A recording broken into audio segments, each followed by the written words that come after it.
এই না, জন্য 2 1 ঘন্টা ঘন্টা ইনশাআল্লাহ থাক, হয়ে যাবে। 1.5 ঘন্টার মধ্যে হয়ে যাবে ইনশাআল্লাহ। তারপরেও হয়তো 10-15 মিনিট যদি একটু দেরিও হয়, ওস্তাদগণ যদি চলেও যায়, আমাদের অফিসের যারা দায়িত্ব আছে তারা জমা নিতেও থাকে কিছুক্ষণ সময়, ঠিক আছে না? তারপরে তখনকার হয়তো তারা হোল্ড করে দেয়, আরো 10-15 মিনিট পর যে তখনকার হয়তো হোল্ড করে। আর উনারা তো সবাই সবসময় দেখে যে আপনাদের এখানে কয়জন অ্যাক্টিভিটি আছে, কয়জনের এটা আসছে। হ্যাঁ, এখন অ্যাক্টিভ না এখানে ক্লাসে আছে, হ্যাঁ শুরু থেকে উনি পরীক্ষা জয়েন হয়ে আছে, তো ওনাকে তো একটু 10 মিনিট সময় দেয়ও আমাদের, যে যেহেতু আছেন উনি, সুতরাং সময় দেয়। হয়তো ওস্তাদ চলেই যায় অনেক সময়, হয়তো 1.5 ঘন্টা পর চলে যায়, তারপর আমাদের অফিসের ওরা যায় না, ওরা কিন্তু আরো অনেক সময় ধরে কাজ করে, প্রায় যাওয়ার পরও, ওস্তাদ চলে যাওয়ার পরও প্রায় 2 ঘন্টা ধরে কাজ করে, 1.5 থেকে 2 ঘন্টা, 12টা পর্যন্ত কাজ করে পরীক্ষা চলাকালীন। কারণ এই সব খাতাগুলো আবার জমা করে। অনেক শিক্ষার্থীরা দেখে গেছে কিছু খাতা জমা দিয়েছে, আপলোড হয়নি, আবার যারা অফিসে আছে তারা আবার পার্সোনাল ভাবে ওই শিক্ষার্থীকে আবার এসএমএস করে। হ্যাঁ, জি। তাদেরকে আবার এসএমএস করে যে আপনার 2 নম্বর খাতাটি বা 3 নম্বর খাতাটি জমা হয়নি। তো তারা যদি বলে যে না আমরা লিখতে পারি নাই, তখন তো ঠিক আছে। আর যদি বলে যে না হুজুর আমি তো জমা করেছি কিন্তু জমা হয়নি, এই যে এই বিষয়, এই যে এখানে দেখেন খাতাগুলো আপনাদের এভাবে কিন্তু জমা হয়।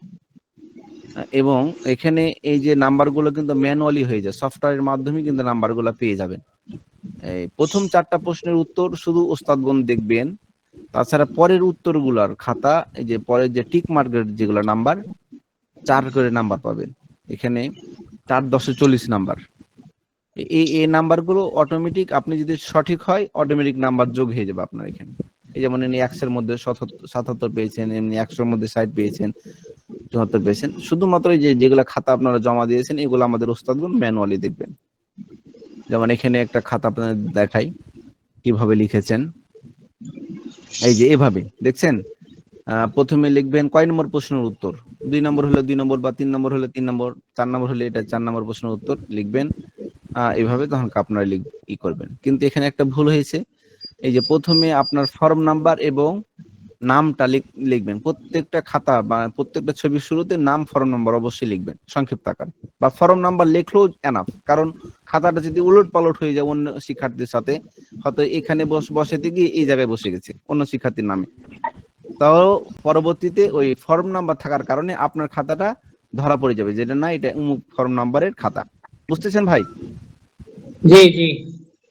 এই জন্য ফর্ম নাম্বারটা অন্তত সংক্ষিপ্ত আকারে হলেও আপনারা দিবেন, এটা অবশ্যই দিবেন।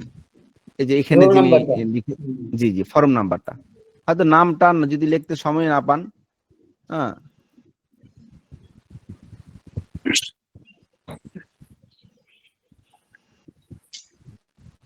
সবুজ হলে কেন?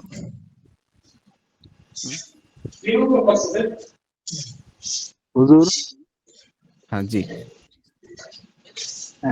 অনেক সময় আমরা যখন পরীক্ষা দিই তখন দেখা গেছে আমরা একটা প্রশ্ন বুঝি না, তখন ওস্তাদেরকে বলবেন আমাদেরকে প্রাথমিক মানে সারমর্মটা একটু প্রশ্নের বুঝাই দেওয়ার জন্য।